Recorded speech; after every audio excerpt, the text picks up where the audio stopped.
¿Cómo están ustedes? Muchas gracias por haber llegado a este punto de encuentro. Este libro, El psicoanalista desnudo, es una radiografía de lo humano, los afectos, las heridas, los duelos no resueltos y la permanente tensión entre la verdad y la apariencia. El autor nos devela cómo funciona la mente de un psicoanalista y con un estilo directo y cinematográfico interpela al lector desde la primera página, invitándolo a reconocer sus propios espejos en las contradicciones de sus personajes. El psicoanalista desnudo no es un libro de ayuda, de autoayuda, ¿o sí? Vamos a conversar con Gabriel Duques Cohen. Él es escritor y psiquiatra. ¿Cómo estás tú? Muchas gracias por recibirnos. Buen día. Hola, buenos días. Aquí estamos muy bien, Miriam. Contento de estar acá. Qué bueno. Oiga, ¿por qué un psiquiatra escribe? Partamos por ahí. Bueno, la verdad que partí escribiendo hace mucho tiempo, pero en el año 2014 escribía unas columnas en el suplemento Viernes del diario La Segunda. Sí. Y ahí inventé un personaje. La verdad que al principio pensé en hacer como crónicas sobre temas, la depresión, qué sé yo, la angustia, pero la verdad que resultó mucho más entretenido para la gente que yo contar historia. Entonces ahí me puse a escribir, inventé un personaje que es el Dr. Lev, que era el que contaba la historia, distintas historias cada semana, y el 2016 dejé de escribir, y el 2018 tomé una de las columnas y hice de ahí una novela que se llama La Mente. Y de ahí no he parado de escribir y ahora escribí justamente la segunda novela. Oye, qué bien, sí. Yo me acuerdo haber leído tus columnas de La Segunda, ¿no? Donde apareció el doctor Lev, que nos contaba algunas historias. Cuéntame un poco de esas historias. ¿Cómo fue empezar a escribir historias sobre temas, sobre cosas que le pasan a la gente y que seguramente le deben pasar a tus pacientes? O sea, digamos, la manera en que yo escribo es... básicamente lo que a mí me interesa es poder como indagar o de alguna manera poder reflexionar sobre temas que me van interesando a mí. Eh, Ahora, a medida que uno va pasando por la vida, en cada etapa de la vida a uno le van interesando temas distintos. Entonces, la escritura es una muy buena manera de indagación. Yo lo que hago en general, lo primero que me fijo cuál es el tema que me interesa, por ejemplo, si la vejez podría ser, o la enfermedad, o un problema de una separación matrimonial, o algún tema con algún hijo, y después a partir de ahí como que recreo personajes de alguna manera que van representando distintas opiniones sobre ese tema, y los hago dialogar y los hago interactuar entre ellos. Entonces, básicamente a mí por lo menos me gusta escribir como indagando y pudiendo reflexionar sobre cosas o temas que a mí, y por supuesto que al resto de las personas también les interesan, que son temas de la vida. Es un contraste porque leía el otro día que Vargas Llosa, por ejemplo, decía que él escribía eh, como para hacer pasar a la gente los sinsabores de la vida, como para poder divertirlo y llevarlos a mundos que de otra manera no tendrían acceso. En el caso mío es al revés. Yo más bien como que desde adentro me surgen los temas y yo los recreo a través de personajes en la novela. Oye, partamos ahora por cómo te decidiste a escribir, porque una cosa es ser psiquiatra, otra cosa es ser a lo mejor un buen lector, como debe serlo seguramente, Sí. muy estudioso, etcétera, pero otra cosa es escribir, saber plasmar eso en palabras, ¿no es cierto? ¿Cómo lo hiciste? ¿Fue una cosa simple? ¿Te ayudaste de otras cosas, de otra gente? ¿Participaste de algún taller? Cuéntame un poquito cómo fue eso. O sea, en las columnas, al principio escribía por mi cuenta. Eh, la verdad es que yo pienso que yo empiezo a escribir antes de escribir. O sea, a mí el proceso que más me gusta y me atrae es el proceso de pensamiento antes de llegar a la escritura propiamente tal. La escritura a mí me resulta difícil porque me gusta ser preciso en cuanto a los sentimientos que quiero plasmar, a las ideas que quiero plasmar. Eh, entonces es un trabajo que requiere como mucha constancia, mucha revisiones, de repente estoy en algún lugar y se me ocurre una frase y después lo corrijo, escribo un capítulo, después lo reescribo de nuevo, es más engorroso y la parte más entretenida, como te digo, para mí es la parte previa. Ahora, con respecto a la pregunta de los talleres, hace unos años estoy en un taller con Pablo Azócar, eh, que ha sido, y además de otros escritores, como la María Eugenia Lorenzini también, que está en el taller, y la verdad que ha sido de mucha ayuda, porque hay ciertos secretos del oficio, por decir de alguna manera, que uno agradece que le vayan enseñando, digamos. Claro que sí. Oye, cuéntame, ¿cómo es Lev Kogan? ¿Este psiquiatra o tiene algo de Gabriel Duques o al revés, tú le diste vida, una vida propia o la vida que a ti te habría gustado tener? Eh, o sea, yo creo que tiene, evidentemente que tiene algo mío, pero eh, yo lo escribí de alguna manera resaltando algunas características. Es un hombre muy sensible, por decir de alguna manera, es un hombre muy comprometido con sus pacientes. Yo lo hice muy solitario, y lo hice solitario porque, eh, digamos, en la medida que uno está protegido, por ejemplo, por una familia, eh, eso hace que los impactos de la vida sean amortiguados un poco por el entorno. En cambio, este doctor es un hombre solo, entonces todo lo que le va sucediendo le pega muy fuerte, y eso yo creo que produce un efecto interesante, es como una hoja al viento, por decir. Por un lado. Y por otro lado, le agregué una característica que a él le cuesta disfrutar de la vida. Es un hombre como más, un poco más meditativo, tranquilo, que le cuesta gozar de la vida porque él carga con un trauma de hace muchos años atrás que de alguna manera ha generado ciertas consecuencias en él. La novela trata un poco también de ese tema, ¿no? Oye, ¿y cómo es ser psiquiatra? Porque tú eres un psicoanalista, ¿no es cierto? Es como Sí, uno lo sí. ve en las películas, que te dice ahí, siéntese en el diván y tú uno empieza a hablar y él te va induciendo de alguna manera hacia donde, como escarbando en tu vida. A ver, dos cosas. Con respecto al tema de la novela, tengo un colega, porque el ser psicoanalista en general implica una inevitable exclusión de la familia. Es un trabajo privado, muy íntimo, de a dos, donde el resto de la familia queda fuera. Y muchas veces incluso la propia familia no entiende muy bien cuál es el trabajo de uno. En ese sentido tengo un colega que se compró una novela y se la regaló a su papá y le dijo, papá, toma, aquí tiene una novela para que tú entiendas lo que yo hago. Eh, una de las características de la novela que a mí me gusta mucho es que desmitifica un poco el lugar que la gente le da a un psicoanalista, que sería como una persona seria, un poco fría, que cierra la consulta y las cosas quedan ahí, que no dice nada. Y la verdad que el doctor Leff es un hombre sensible, que se lleva a los pacientes para la casa, por decir, sigue pensando en ellos, eh, que se mezclan con sus propias vivencias, eh, y eso lo hace un personaje muy humano.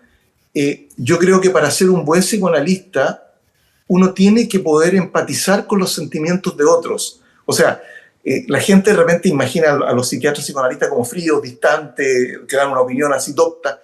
Bueno, yo lo veo al revés. Yo veo que eso tiene más que ver con una imagen construida de la gente, por un lado, y con ciertos rasgos narcisistas, porque la verdad de las cosas es que un buen psicoanalista tendría que ser una persona muy sensible, que de alguna manera las cosas de los demás le lleguen, por un lado, pero por otro lado también que sepa defenderse, porque si no va a ser arrastrado por las corrientes, digamos, de los problemas de otros. Entonces, la novela de alguna manera muestra muy bien, desmitifica un poco el lugar que la gente le ha asignado al psicoanalista y lo ubica como un personaje humano con problemas, con penas, con alegrías, como cualquier persona. Oye, ¿y cómo se hace eso para dejar, por ejemplo, todas las historias, los temas, lo que ha pasado en el día con tus pacientes y dejarlos ahí abajo en la oficina, digamos, en la consulta, e irse después libremente? O realmente eso es imposible y de alguna manera tú también tienes que psicoanalizarte con un alguien. O sea, parte de la formación de ser psicoanalista pasa por la necesidad de psicoanalizarse porque una nunca va a entender nada de, digamos, de lo otro, sino de alguna manera uno lo ha vivido un poco, lo ha entendido, lo ha pensado. Por otro lado, para que un paciente progrese, digamos, de alguna manera el doctor tiene que atravesar un túnel con él. Entonces, no es que uno ande todo el día preocupado de los pacientes, pero los pacientes pasan a ser parte de la vida de uno. Si uno atiende 8 pacientes al día, pasan a ser parte de la vida de uno y de alguna manera uno de repente piensa en uno, de repente piensa en otro. En el caso del doctor Lev, la cosa se le complica un poco, digamos, porque el doctor Lev siempre da un paso de más. Pero yo creo que es imposible una persona que dedique 8 horas de su día al día a las personas, cierra la puerta a la consulta y se vaya a la casa y se olvide completamente. Eso no. Así que hay una mezcla, digamos, un ir y venir, un vaivén, un movimiento permanente en ese sentido. Oye, el doctor Lev es solo. Él no participa de una familia, digamos, y es más bien taciturno, como dices tú, si bien muy sensible, Sí, ¿no? Pero, ¿cómo lo hace entonces? Los psicoanalistas en general tienden a conversar sobre sus pacientes, no transgrediendo obviamente esta cosa de la propia de la consulta, no transgredir el sentido de responsabilidad pero tú puedes realmente conversar con alguien y decirle, oye, sabes que estoy un poco perdido con este caso, o eso suele suceder. sí. O sea, yo diría que un buen psicoanalista es aquel que acepta con humildad que de repente también no entiende y que uno necesita de repente con un amigo, con un colega, decirle, oye, mira, tengo este paciente en un marco de privacidad y confidencialidad Claro. y decirle, ayúdame porque no estoy atrapado. A veces uno pasa por zonas de tiempo prolongado en que prácticamente no hay movimiento, como si uno se hubiera detenido. Y de repente, ya sea porque algo uno lo iluminó, o porque alguien le dio, o un colega con el cual uno se supervisa le dio algunas ideas, se reinicia el movimiento. Y eso tiene que ver también con las resistencias que todos tenemos a los cambios. O sea, digamos, el cambio de un paciente no va a ser gratis, porque de alguna manera la manera de funcionar que tiene le resulta, en algún sentido, aunque sea un sentido destructivo, eh, cómoda, o no sé si cómoda es la palabra, pero está habituado. Entonces, dejar los modos antiguos para ir a nuevos modos que uno ni siquiera conoce es un salto al vacío. Por eso que uno va acompañando al paciente en ese proceso, ¿no? Oye, y en ese sentido, ¿cómo lo hace este doctor Lev, que es tan, como dices tú, yo no quiero contar un poco la historia, pero la idea es que se va complicando un poquito Sí, con sus pacientes, ¿no? sí. Porque claro, se va involucrando más de lo debido, quizá. ¿Cómo lo hace ahí? Eh, Claro, claro.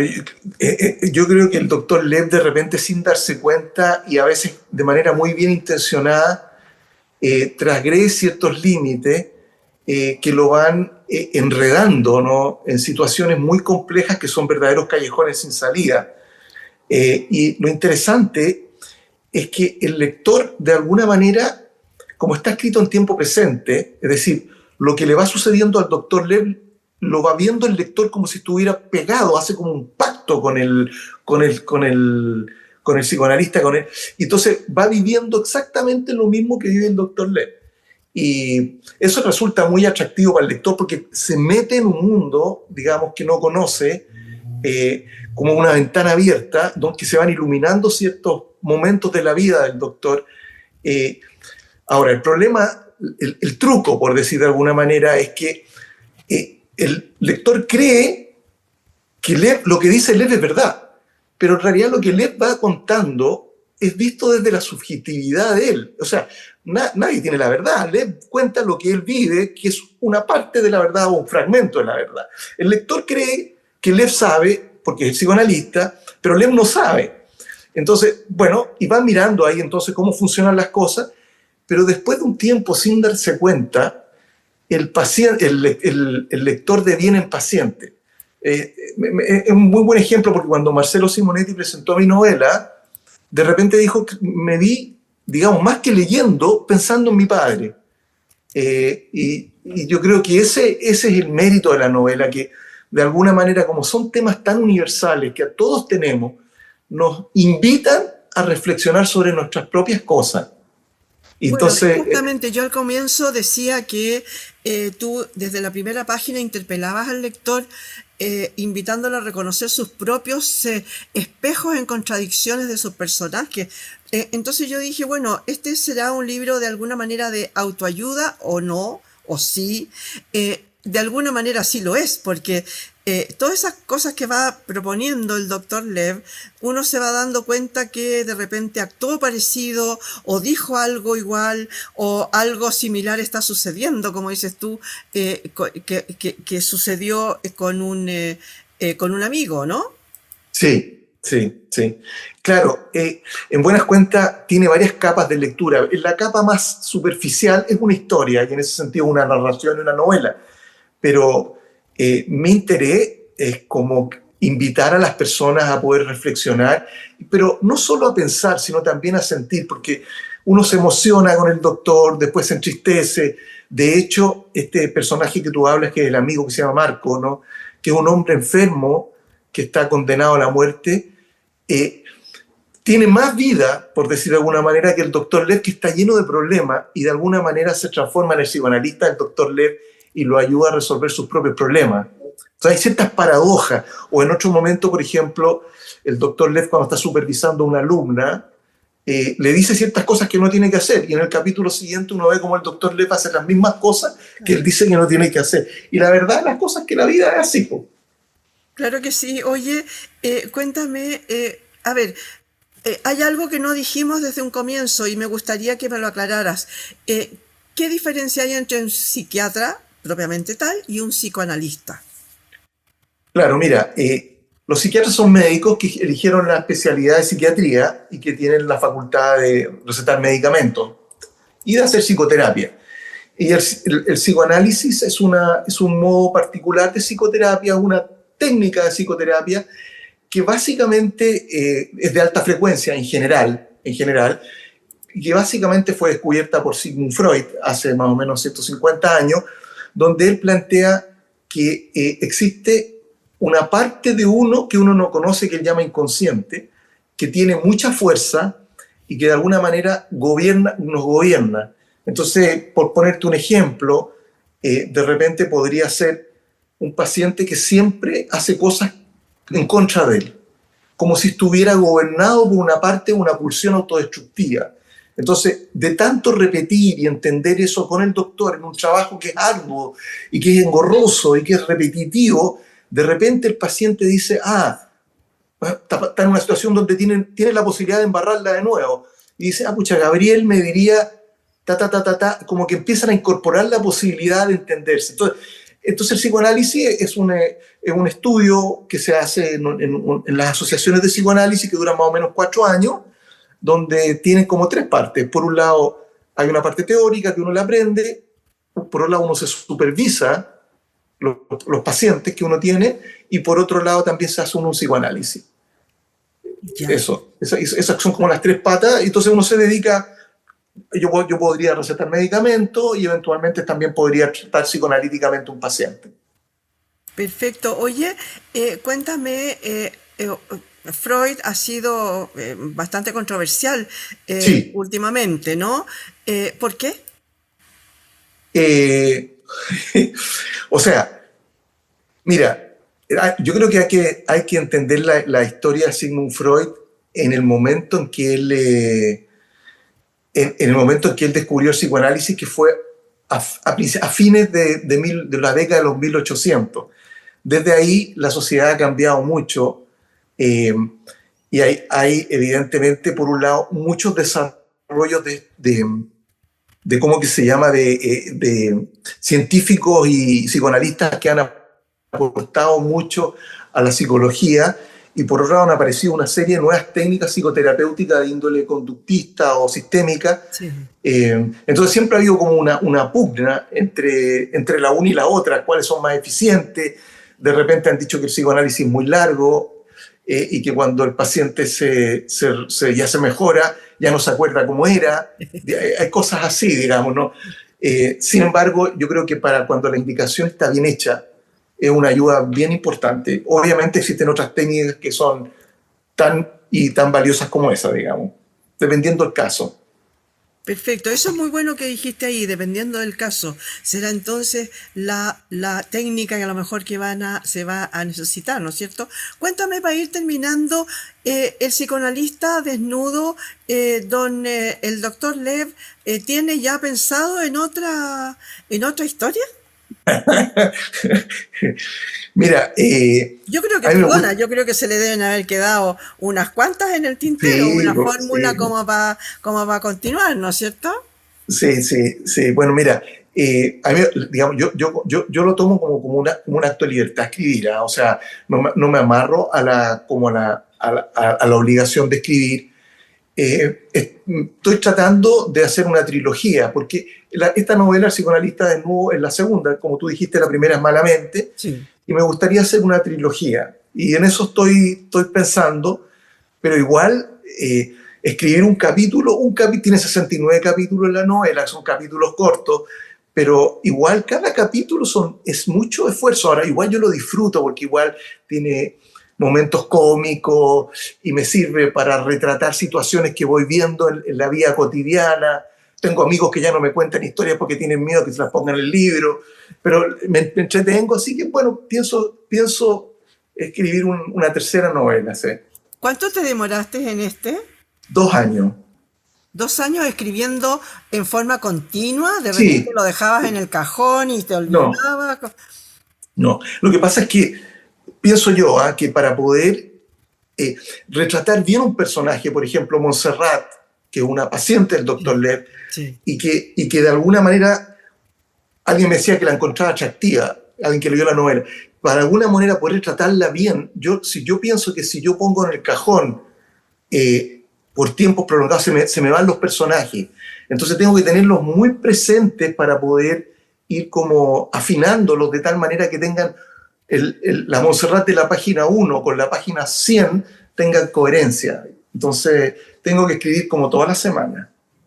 Oye, y según eso mismo que acabas de decir, en la página 1 debe tener coherencia con la página 100, un determinado personaje. ¿Cómo lo haces? ¿Vas haciendo un esqueleto de dónde van a ver las intervenciones, dónde va a aparecer uno, dónde va a aparecer otro, dónde hay un problema, cómo vas armando esta trama?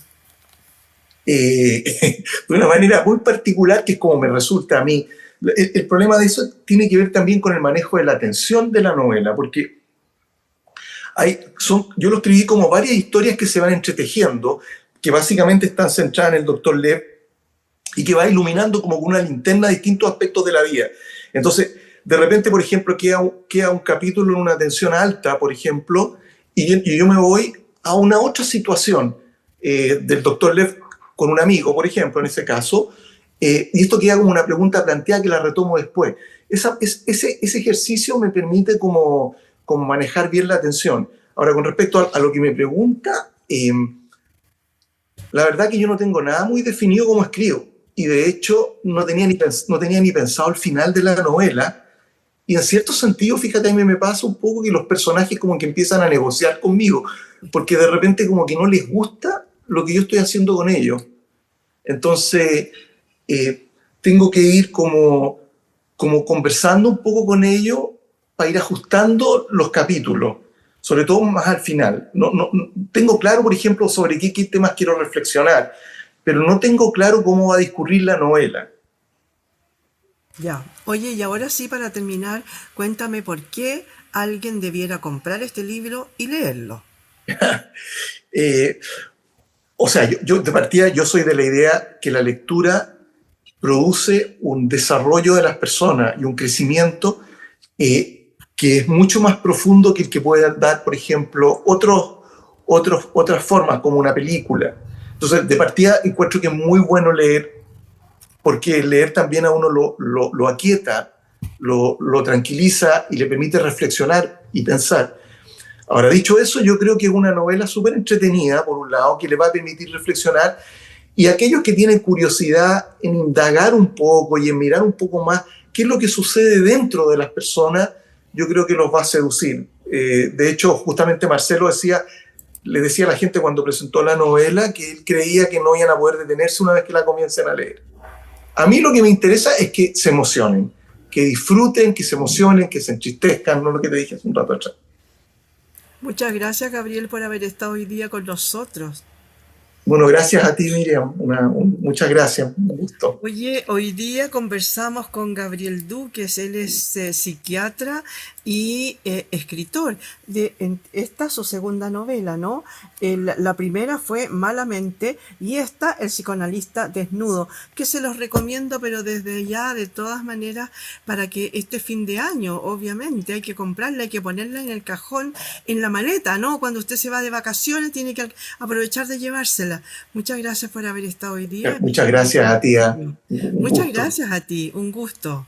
Chao, chao.